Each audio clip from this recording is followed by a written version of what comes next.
Tom was a train conductor who worked on the Green Hill Line, a small railway that connected towns across the countryside. Every day, Tom checked tickets, made announcements, and helped passengers find their seats. He loved his job and knew every stop by heart, from Maple Station to Riverside Junction. But one night, something strange happened. It was just after 11:30 p.m. Most trains had stopped running for the day. Tom was about to go home when he saw a new schedule printed in the office. Train number 47, midnight departure, route Maple Station, Riverside Junction. He blinked. Midnight? That can't be right. There were no late night trains on the Green Hill line. Still curious, Tom walked to platform 2. To his surprise, the train was already there. Dark blue with silver stripes. No other workers were around, no passengers were waiting. Just the train and a single lantern glowing at the front. Against his better judgment, Tom stepped aboard. Inside, the train looked normal at first. Clean floors, soft lights, and rows of empty seats. But something felt off. The windows were fogged up, even though it wasn't cold. The air smelled like old paper and rain. And worst of all, there was no driver. Just a note on the control panel. Sit down, don't try to stop the train. Tom's hands shook.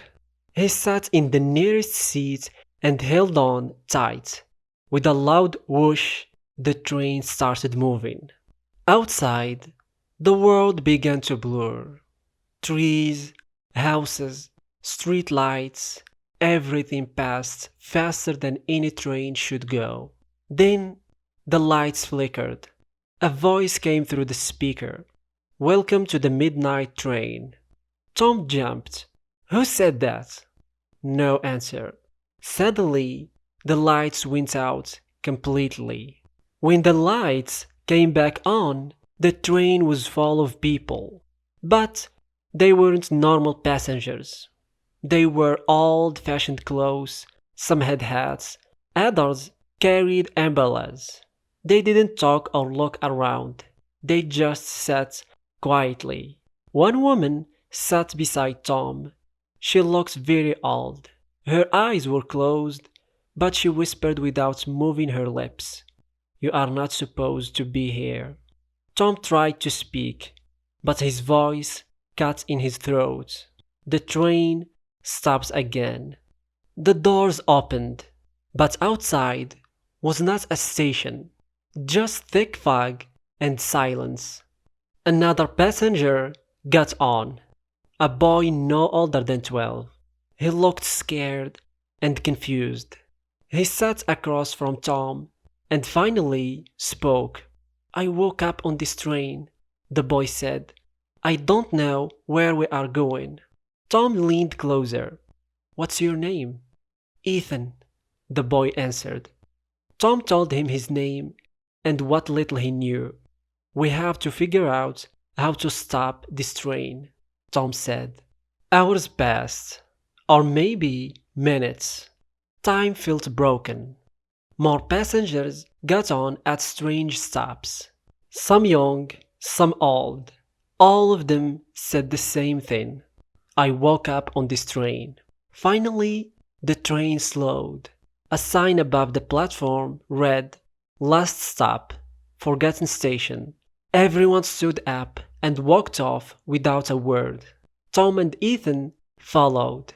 Behind them, the train vanished into the mist. The station was quiet, no lights, no sounds. Only an old ticket booth with a bell that rang by itself. Tom walked up to the booth. Behind the glass, a man sat with gray skin and tired eyes. "What is this place?" Tom asked. The man didn't blink. "This is where lost travelers end their journey." Tom swallowed hard. "How do we leave?" The man handed him a small key. "You must return what was taken," he said. Then he disappeared. Tom looked at the key, then at Ethan. "Do you remember anything before waking up on the train?" he asked. Ethan thought for a moment. "I remember finding a coin, a shiny one, in my grandfather's drawer." Tom nodded. "My father once showed me a photo of this train. He said it was real, but everyone thought he was crazy." They both understood now. The midnight train only appeared for people who had something that didn't belong to them, something from the past. Tom took the key and placed it on the ground. The station began to shake. Lights filled the space. And then they were back at Maple Station. It was 11:35 p.m., as if nothing had happened. Tom never saw the midnight train again, but he kept the memory. Years later, he wrote a book called The Midnight Train, A Journey Through Time. He gave copies to schools and libraries. Children loved reading it. Teachers used it in class to teach English and history, and sometimes, late at night, Tom would sit by the tracks and listen, not for the train, but for the story it left behind.